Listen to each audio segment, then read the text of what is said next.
Hello, and welcome to the show where I hope to talk sense, not sensibility, with some very interesting people indeed. It's important in life to be in touch with your feelings, but it's also crucial to be able to back those feelings up with facts. And so the purpose of this show is to try and help us all to make a little more sense out of this stunning and brave new world by week listening to a hopefully diverse range of expert witnesses and allowing them to share some of their truth. And today I'm talking sense, not sensibility with none other than Natty, who is a brilliant and devoted champion of gender equality, and as evidence in a recent episode of The Glass Blind Spot, is also extremely fast on her feet.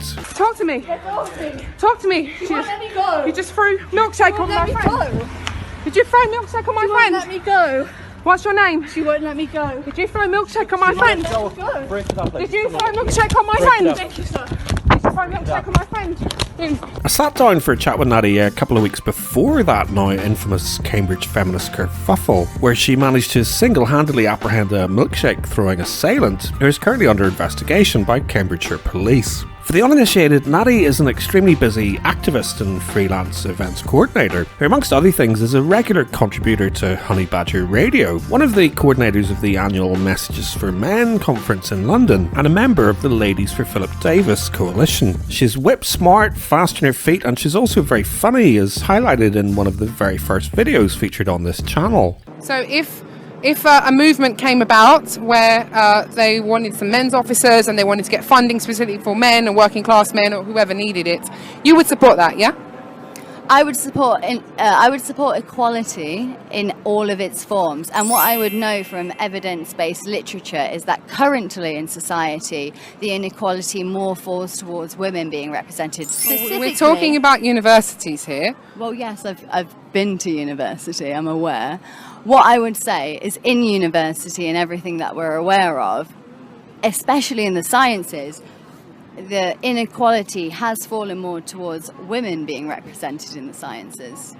There is certainly... Not in biology, not in psychology, what else? Not in social sciences, all of the medical fields. I know that there are some areas such as physics, engineering.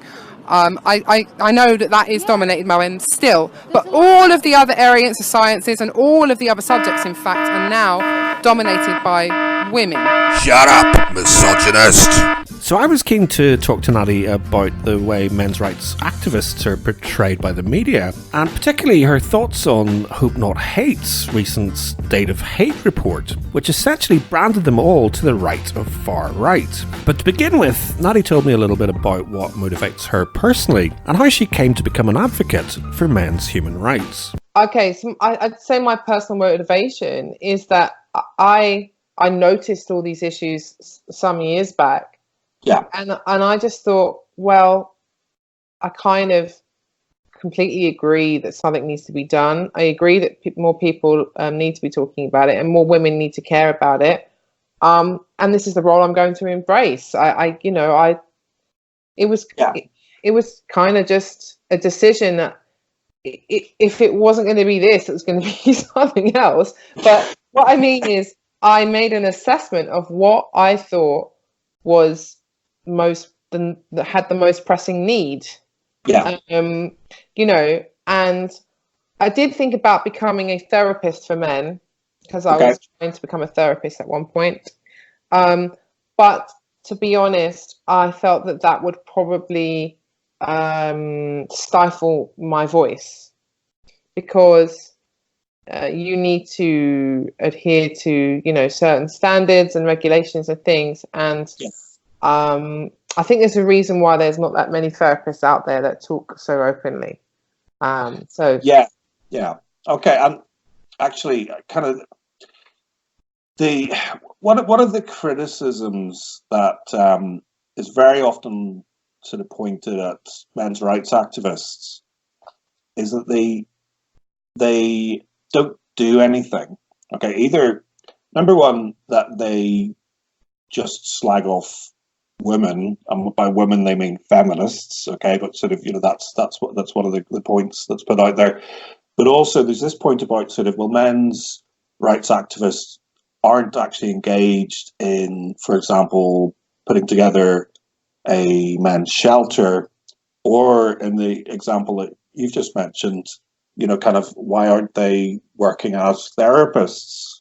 And I think, I think that's, I just mentioned it now. I was going to mention it later, that criticism, but I think that's interesting because obviously you can't necessarily do both. No, you yeah. have to pick. You have to pick your area, your arena. And I just decided that it would probably be best for me to just become a kind of commentator.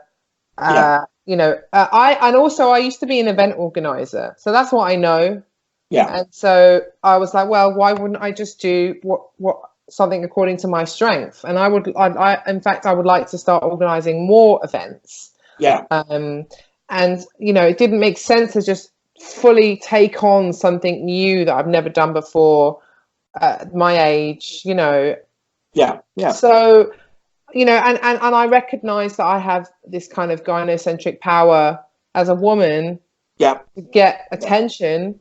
And I fully embrace that, And a shield as well. I think that is important thing to mention, that, kind of the men's rights movement, my experience of it has been very much that it's much more equal opportunity in the sense that men and women are involved in it.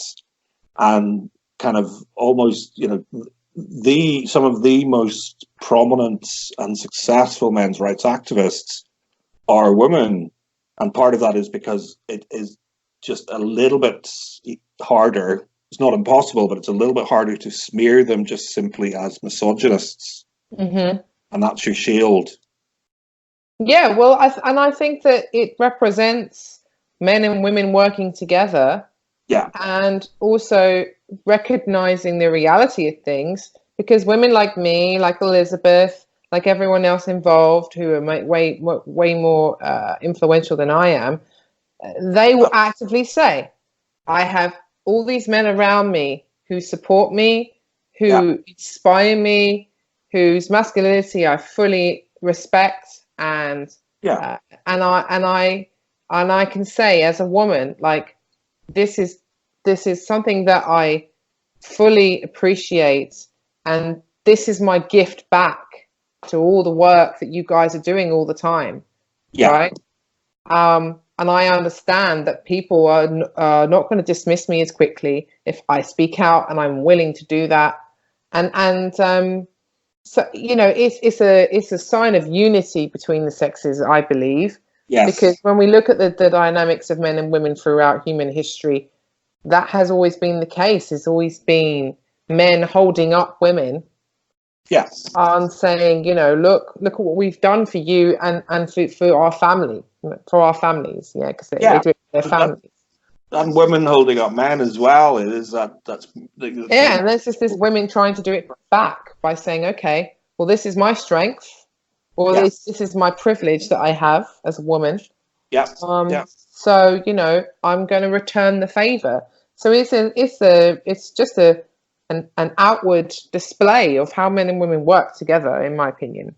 Yeah, and it's also kind of the ultimate. It's the obvious path that anybody who's seriously engaged in gender equality, I think, ultimately finds himself on.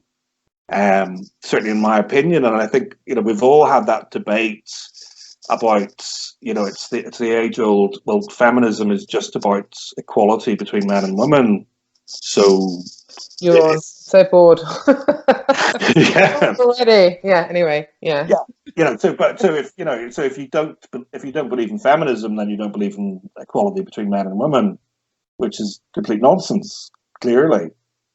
And I suppose one thing I mentioned earlier, which I'll mention again now, is one of the things that strikes me as, like, obviously there are so many double standards when it comes to that concept of equality for men and women when it's coming from a feminist perspective. But one of them certainly is that there's this call for more women to be in the public sphere, to have a voice, to get involved in public participation in politics, etc. And you've had these debates about we need more women's statues, and I think Joe Swinson from the Lib Dems was saying the 50-50 Parliament campaign. Yeah, all that. But one of the things she was saying was, it can be a statue of Thatcher. It doesn't necessarily have to be of Millicent Fawcett's. So an acceptance that like men, women will have different political opinions. So that's a long way of saying that feminists always seem to try and stop women like you having a voice. Yeah. By smearing you, and that strikes me as one of the ultimate hypocrisies. And it is a barrier to gender equality. It's a barrier of equality of opportunity to women like you who want to express your viewpoint on the world. Is that fair? Yeah, it totally is. Because as I said earlier when we were chatting, women who are deemed as right-wing are demonized in almost the same way, but not the same way as men are generally. We're just seen as traitors, and we're seen as just like we're doing the bidding of other evil men. And there's this other, because we were talking about perceptions about why someone like me might do this. Have you heard of this internet meme called "Pick Me Bitch"? No, I haven't actually. Okay, so there's this idea that a woman would only protect a man or stick up for men's issues, etc., because she is saying to men out there, pick me, like, I'm not like all the other girls, and you need to pick me. And so the feminists would say she is a pick me bitch. So that's the term. Okay. Right? And that's one of the other perceptions that I think women like me get. Yeah. And I always respond with, well, is this just for validation only? Or is this genuinely me? Are you trying to say that I am trying to get men to pick me because I'm married with kids? Yeah. And my husband doesn't really get involved in any of this stuff. Yeah. So I'm not trying to impress him. Yeah. I think he probably would have been very happy if I wasn't doing it. Yeah. Even though he does agree with a lot of it. But if I'm honest, he would be very relieved if I was just backed out of the game. I have to be honest. Yeah. I'm sure he doesn't mind me saying that. Yeah. My wife would be similar, just because of the slight dangers involved, because people don't really pay much attention to this. So if somebody suddenly completely smears you, and we're going to talk about the Hope Not Hate reports, which I thought was kind of very much in that area of a complete smear. It kind of quite serious implications, and even the likes of your kind of friends you're saying about, your children becoming friends with other kids, and what people might, if people suddenly discover you're a Nazi, that has implications. Well, yeah. Well, let's be serious for a minute. When I saw that report, I was paralyzed by fear for about a week. Right. Okay. I can understand that. I mean, Hope Not Hate wrote an article about me and Elizabeth when we first did Ladies for Philip Davies, and they put my full name in there.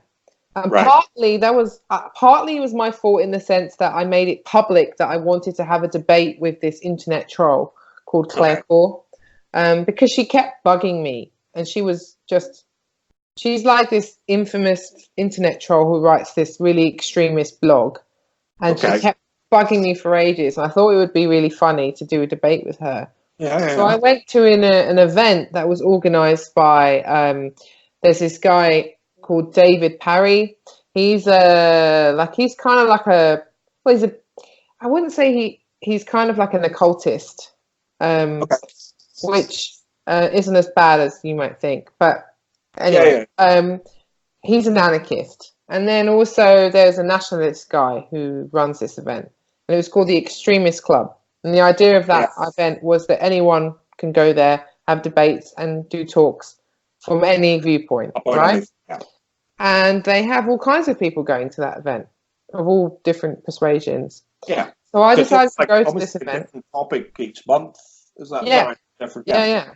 I decided to go to this event because Claire Core was going. I waited to meet her in person. Okay. Yeah. Yeah. And I found her extremely disappointing in person. She's way more not intimidating, but what's the word? Troll-like online. In person, she's just like this small Chinese lady. She's just Quite wasn't often, very good at public speaking. But anyway, quite often. anyway, and then also Elizabeth Hobson went, and she also did a presentation at a nationalist forum about circumcision because they invited her, and she was excited that someone was really interested in hearing her speak, so she went along. Yeah. And the other thing I want to say is that me and her both found ourselves being portrayed as like far right or something. Yeah. I remember. We were kind of like, well, who are the far right? Let's like, who are these people? You know, is Claire Core far right? She kind of is. This nationalist forum has different people who are nationalist and some that are far right, because you know, we can have a chat about national sovereignty and nationalism and the differences between that and then going far right, whatever. But it has all different people that go, but they're all nationalist. So obviously, Hope Not Hate, they always have their little spies out there looking for, you know, articles to write. Yeah. And they wrote an article because it's about Philip Davies. So they were like, Philip Davies has links to the far right. And it was like, Natoya went to this event, and so did Elizabeth. And therefore, he has links to the far right. And we're like, dude, really? We went to an event, and if you were actually at the event, me and Claire Core had like a debate at the event. Anyway, 6 degrees of separation, isn't it? It's like, as if you can link, if somebody has a conversation with somebody who was in a building where somebody else spoke about something that somebody else doesn't like, suddenly you're a Nazi. Exactly. And so we became on their radar after that, I guess, only just briefly. And then with this Hope Not Hate report, the state of hate. Yes. Yeah. I was going to read a bit from it. Go on then. Yeah, please do. Just while I'm sort of teeing that up,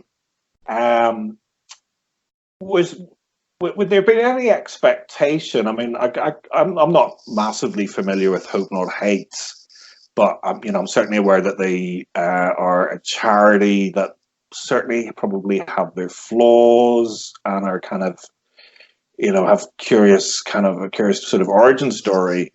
But I think you're being polite there, mate. I'm being very polite. One of the first times I ever really disgusting communists. They're disgusting. Yes. Well, no, I'm just joking. I'm just saying. But they are communists. I think they're kind of perceived as, and this is the thing, kind of, because we're all guilty of this. Kind of when you're not sort of like looking at something with great detail, you just perceive an organization or whatever to be something that they not necessarily are. So, for example, I would have had a fairly high degree of respect to Amnesty International until I started looking at some of their research methods around online abuse and tried to actually talk to them about their methodology and then found, my goodness, Amnesty International came out with a report saying that kind of women MPs are massively been abused and all that sort of thing, and Diane Abbott is the most abused MP in Parliament. And when you looked at their research methods, well, first of all, they hadn't included men, and there's a comparative report which shows that men are much more significantly abused. But also, they somehow kind of managed to miss out Theresa May. And, so she was included as a man because it didn't fit their narrative. Because after Jeremy Corbyn, she was the most abused politician during the last election. which of course you would expect because she was prime minister. And, so people are going to direct rude words on the internet or whatever at high profile people. But, okay, so Hope Not Hate, yeah. The thing I was going to ask before I start reading, were you at all surprised that the manosphere was suddenly been included in this whole kind of far-right narrative? No, I'm not surprised at all, because they've been gearing up to do this for a while. Okay. So do you remember in the Red Pill movie, some of the feminists that Cassie spoke to, Yes. like Michael Kimmel, I think, said something like, all of these men's rights activists are just white supremacists, which is basically the same as the far right, according to these people. So, I'm not surprised, because I think this has been planned well in advance as a kind of a tactic. So I wasn't surprised at that, but I was surprised that my project was in there, and I was surprised that they went into as much detail as they did. Only because, like, I don't perceive myself to be that particularly important or influential, and so I was like, oh wow, okay, all right. You're more well known than you may think you are. Maybe a badge of honor, but yes, certainly. I do remember at ICMI last year. Obviously, there was a hit piece done in the immediate aftermath by 50/50 Open Democracy. Oh yeah, I had a good chat with that lady. There was more than one of them, but one of those journalists, yes. Yes, who the main journalists, if I recall, only attended the first day and then went off on a hen do. Yeah, and there was another one that came the next day. I had a chat with her. Yes. We had a selfie together as well. I remember the selfie, yeah. and kind of certainly one of the most shocking things was that these people are a gateway to the alt-rights, and over and above the fact that I still have yet to really kind of meet a definition of what the alt-right means, particularly in terms of British politics. Yeah. It's ridiculous. No, I think in the UK it's more far right they use, but they still use alt right too. But I think in terms of British politics, the term far right is more widely being stretched. Yeah, it sort of puts the fear of people more. Okay, listen, I'm going to read this just for the benefit of the listeners, and then we'll get into it a bit more. So this is a kind of segment from their report about the manosphere, and the prevailing interpretation within the manosphere is that feminism is about promoting misandry, contempt or prejudice of men rather than gender equality. This perception is central to understanding the manosphere, for whilst many of its interests and ideas are inherently sexist, anti-feminist and misogynistic, others, such as concerns about male suicide, are not themselves expressions of these. Rather, they are viewed in the manosphere through a lens which places the blame for such issues at the feet of women, feminism, and progressive politics. Well, maybe we'll stop there, talk about those couple of paragraphs, and then go on. I suppose the obvious thing about what they're saying there, which is another common tactic, is that they're kind of lumping together this thing called the manosphere, which is kind of very loose kind of concept of anybody on the internet talking about man stuff. Almost. Yeah. And it is very interesting. This thing about they're saying, well, some men's issues, are obviously not expressions of inherently sexist or misogynistic ideas, but they're viewed through a lens which places the blame for such issues at the feet of women, feminism and progressive politics. Do you think that's fair? I do actually think that's a fair comment in a way. Do you think it's fair in terms of at the feet of women? Is that something? Because that's certainly kind of one of the biggest perceptions that and I suppose that then takes you from the leap of a political opinion into more of a kind of philosophy which is inherently sexist, as they call it. So looks at it through the lens which places the blame for such issues at the feet of women. Is that a bit fair? I would say that they are referring to the ideas about gynocentrism. Okay. Yeah. So this idea that women's needs and interests have been promoted and pushed and adhered to it at the expense of men's needs. Yes. Okay. And I think that's what they're directly referring to.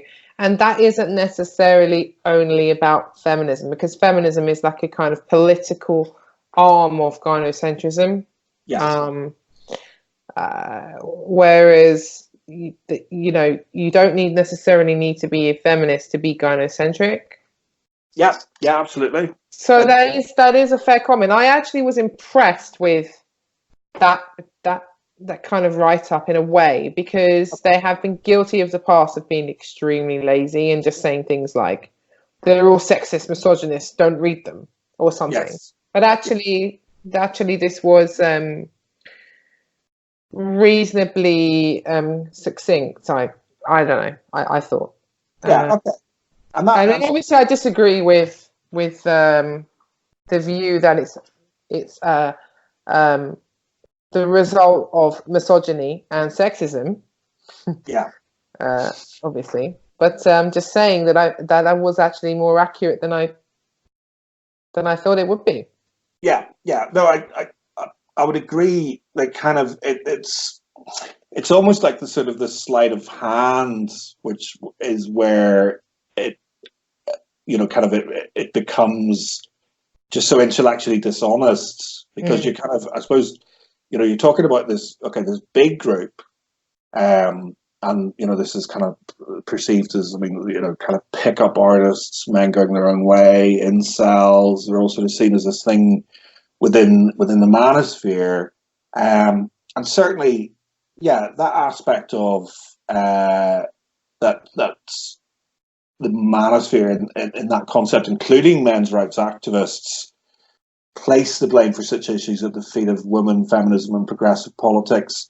Yeah, I can see why you would accept the women bit of it as well as I find the feminism and the progressive politics more obvious. Yeah, I see your kind of point about women, because it's essentially there are votes in gynocentrism, there are votes in policies that protect women, that's kind of advance women, because it's seen as it's a natural instinct of all of us to kind of protect women apart from anything else. Yeah, there aren't really any votes in it very much. Philip Davis, I don't think is necessarily getting, suddenly going to start a trend anytime soon. Okay, so let me go on then, because they do that sleight of hand where they kind of separate, they kind of lump men's rights in this kind of big sort of dubious, just like this collective, but then they do separate it out by saying that kind of men's rights are really the only ones that are actually active outside of the online movement, so the online manosphere. The exception to this are the men's rights activists, in part because they employ a framework, how misguidedly, of human rights activism, which was the sentence that I found particularly. Why is it misguided? Hope not. Exactly. Hate. I'd like to know.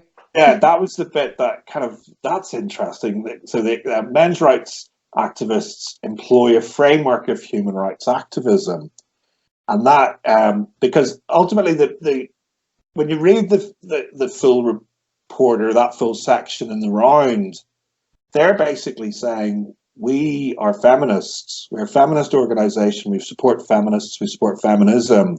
Therefore, anybody who's not a feminist or feminism, which according to the Fawcett Society is approximately 91% of the population, arguably about 6 or 7% who actively don't support equal rights for men and women.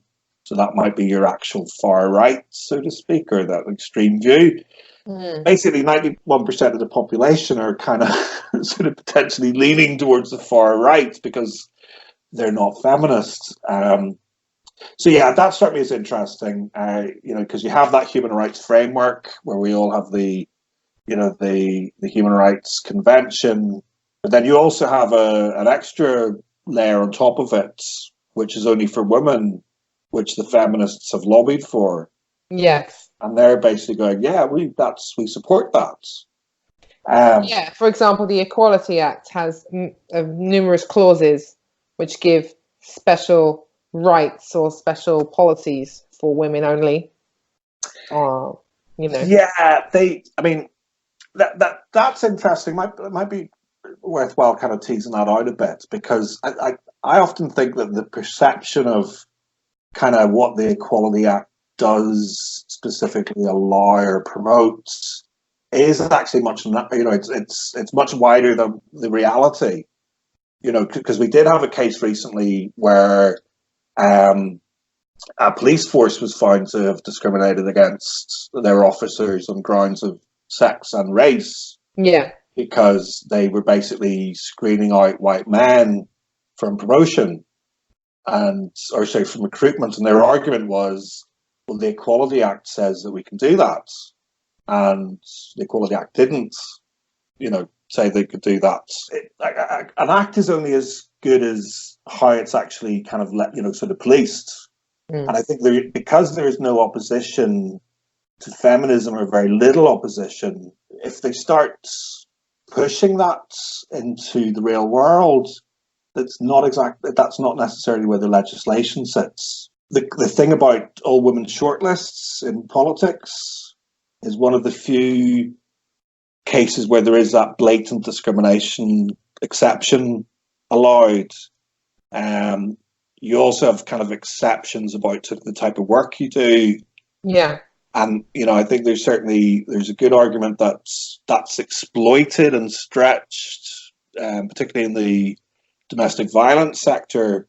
Yeah. It's stretched to a point that if it was actually challenged in the courts, might not actually, be as kind of widespread as they genuinely think it is. Yeah, and I actually think that that's being challenged by the trans lobby now. So yes. we will see the result of that when that happens. I don't know when that's going to happen, but it's definitely on its way. Yeah, so that's going to be interesting. Okay, but yeah, so let's see. So they get into specifically about ICMI, and then the other main UK events was the second annual Messages for Men conference, and they give the venue as well, which is helpful. Yeah, that was the wonderful outing of the venue. Thanks for that. Yeah. So I presume that's going to cause difficulties. This saw roughly 75, mainly British attendees. That's wrong. We had 130. Thank you very much. Yeah. Okay. There you go. Very good. And was organised by a small, active anti-feminist community. So it goes on to say about the non-feminist declaration. So let's read this bit. As a non-feminist declaration suggests, a litmus test for the UK MRA movement will be their effort to mobilise the supposed non-feminist segment of the population, who not only do not see themselves as feminists, but who believe feminism to be inherently harmful. So that is to them an unacceptable political opinion to have, which kind of that strikes me as problematic for. Oh, I've used that word. Problematic. It's okay. I'll let you get away with it. But problematic. It's a problem. Yes, it's a problem for anybody that sort of champions equality of opportunity and equal rights for men and women of all political opinions. For a start, to this end, MRAs follow the current far-right trend of presenting themselves as martyrs for free speech, censorship for merely trying to speak the truth about dangerous progressive ideas, while they are in reality aiming to propaganda. I can't say that word, propagandize, basically. What would you say to that? That you're a propagandist? It's interesting that the term propaganda, I think we have this view that all propaganda is are lies. Is that the definition of the word propaganda? And also, I thought propaganda was from large institutions of particular merit or influence. Yeah, it's giving you kind of a very prominent kind of stature, isn't it? It's sort of like you're in danger of corrupting the youth of Britain from your platform, from your kind of dining room table or whatever, as opposed to a report that is widely promoted by the likes of the Guardian, etc. Yeah. I'm gonna look up the definition of propaganda just to get there. I've done it already. Hang on. I'm just Okay, going to read the systematic propagation of a doctrine or cause or of information reflecting the views and interests of those advocating such a doctrine or cause. Okay. So far, if that is the only way of defining propaganda, then yeah, we are promoting propaganda. Material dissemination by the advocates or opponents of a doctrine or cause. Okay, yeah. Okay, but this is different definition. Dictionary.com says, information, ideas, or rumours deliberately spread widely to help or harm a person, group, movement, or institution. Okay. So it says information, ideas, or rumours. Which one is it? Or a mixture of all three. I mean, the deliberate spreading of such information and rumours. Yeah, that's it really. If you take that definition as on a spectrum, then so from one end, it's basically you're promoting your views, your ideology, your perception, your map of the world, so to speak, which is not would not be an unfair description of what you're doing. But at the same point, it wouldn't be an unfair description of what Hope Not Hates are doing, or what feminists do, or what any political party does. So yeah, well, I would say the difference between us and them, well, there's many differences, obviously, but in this area would be that if we're going to use that definition of propaganda, then yeah, maybe some elements of what we do is propaganda because we are spreading information and ideas. And we are, propagating something that's a doctrine, I guess. I mean, but no different. I suppose my point would be, but Hope Not Hate wouldn't say that they are propagandists.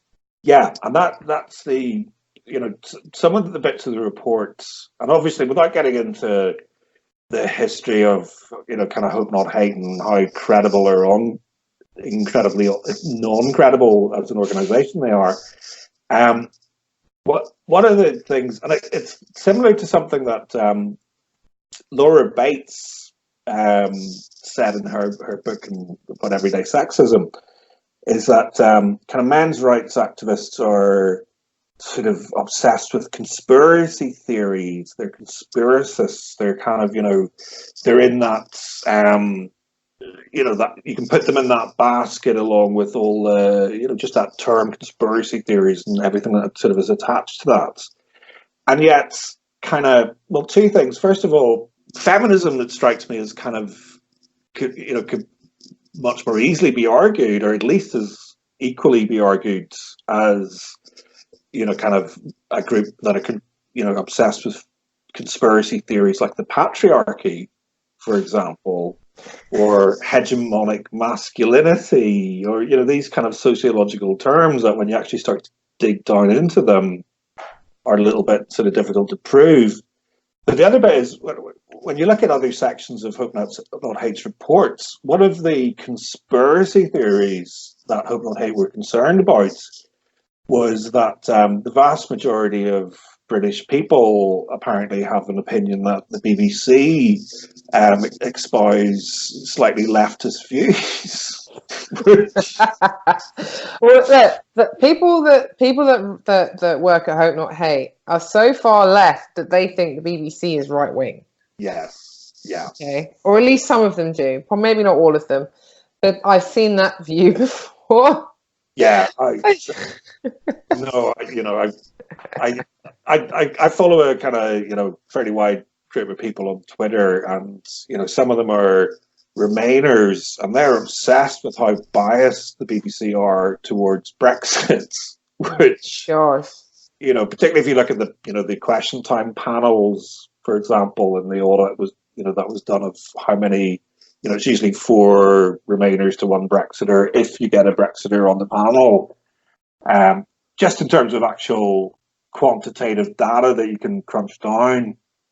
And I think that's the key kind of difference here when we get to smears and that sort of that other side of the spectrum of propaganda. The Hope Not Hate strike me as the type of organisation that are indulging in smears, and smears are something that are very frequently attached to anybody prominent talking about men's rights. In that there's very little substance to what's being said. They're just being, you're a propagandist, you're a misogynist, you're an anti-feminist, kind of. Well, what does that actually mean in terms of, kind of what's wrong with promoting equality of opportunity or believing in equality of opportunity and rights for all and not being a feminist? They never quite go into that much detail. That's why I was impressed with some of what they said, because they were like, well, the men's rights guys and gals say that feminism is an authoritarian movement that tries to control and demonize men, yada, yada. And I'm like, yes, very much so. Thank you for getting that right. Excellent that you've done that. But I did mention earlier that I was paralyzed by fear a little bit by this report. And I have to admit that. And they probably are, if they decided to listen to this, probably will be like, yes, we've done our job. And, and I have to admit, I was taken back by the fact that we were in this report, in the way that they've written it, because Hope Not Hate have an ear to the government. Yeah. Okay. And they are actively involved in the government's drive to expand the definition of hate speech. Yeah. And to censor and enforce online censorship. And so that is very real. And that is definitely something to be worried about. There's also something going on at the moment, which is not necessarily men's rights, but because men's rights has been included under the definition of far right, which they just use for anything that's not far left or whatever the establishment thinks is acceptable. They are trying to portray people as extremists and potentially violent and radical. And so therefore, if they're saying that people who are defined as extremists and radical and potentially violent and propagators of hate, they are setting up. They're setting us up to be completely eradicated from the internet. Yeah. That is why I became extremely worried, because I've seen it, over the last 5 years. I've seen it building and building, and the narrative is being pushed out there right now, and they're all on board, all of them. You know, all the media, Yeah. and all the MPs and as such. It's we don't really have much of a say at the moment in this. You know, we're trying to push our political representation, but it's not really working at the moment. And so that really, it really depressed me. Yeah. For example, this is probably going to happen anyway, because we are going to have misogyny as a hate crime very soon. I think that's definitely going ahead. I know that the pilot happened in Nottingham, and I know that the report. Did you know in the report of that, the results of that, one person got convicted out of over 100 complaints? I think it was 170 something, but I need to look at it again. One person got sent to jail. Do you know what they got sent to jail for, out of interest? I don't remember that specific bit, but it was the result of misogyny as a hate crime. Yes. And it's basically the police going, oh, we're going to put you on a list, and then maybe you might have assaulted them or harassed them or something on top of that, and that's the actual crime. So the results of that pilot, if you were looking at that objectively, you would say that it didn't really make any difference to anyone's life. Yes. So, you know, I think in other areas it would have been dismissed as ineffective, but nevertheless, it's still being pushed, and I'm fairly certain that it's going to happen soon. Well, that's a pretty depressing thought to end on, but fear not, because there's plenty more of inspiring stuff coming up in future episodes of Talking Sense Not Sensibility, including plenty more from Natty. By the way, I take a closer look at the Hope Not Hate reports in episode 8 of the Problems with Men series, appropriately titled Pejoratives. And look out for more Natty in episode 9, where I talk to her about the way Conservative MP Philip Davis has been smeared in the media. In an effort to complement that particular run of Problems with Men episodes, over the next couple of weeks, I'm going to be talking some more sense, not sensibility, around the theme of how men are perceived and portrayed in the 21st century, and in particular how the media attempt to portray people prepared to stick their head above the parapet and speak in favour of universal human rights for all, regardless of your colour, creed, or what's between your legs, or ears for that matter. After that, my aim will be to expand the conversation to a whole range of subject matter consistent with the themes explored by this channel. So if you have a particular perspective or truth to tell, or if there's a particular theme you'd like to see discussed, why not drop me a line and let me know.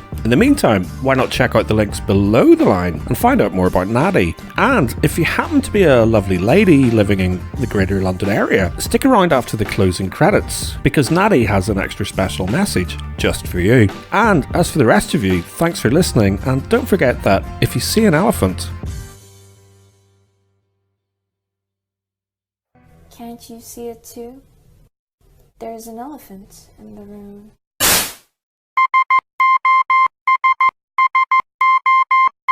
I have just started a new project called the Non-Feminist Women's Liberation Network. The purpose of the group is to be a peer support group for women who are actively looking at the toxicity of feminism and want to embrace a more positive way of living their lives.